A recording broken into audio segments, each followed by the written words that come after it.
கடலூரில் குளத்தில் மூழ்கி மாயமான ITI மாணவனை தேடும் பணி 6 மணி நேரத்திற்கும் மேலாக தொடரும் நிலையில் மாணவனின் உறவினர்கள் சாலை மறியல் போராட்டத்தில் ஈடுபட்டு வருகின்றனர். அந்த காட்சிகளை தற்பொழுது பார்த்து விடுவோம்.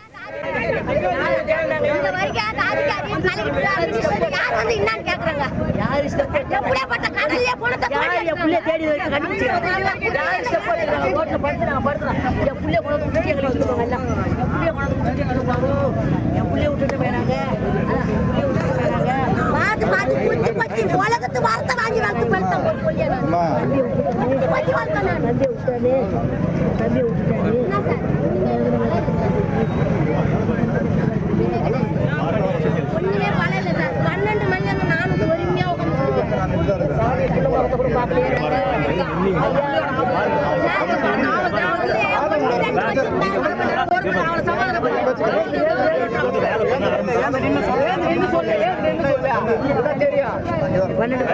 லைட் போட்டு மணல் முட்டை போட்டு லாக் பண்ணி உடைக்க போறோம்.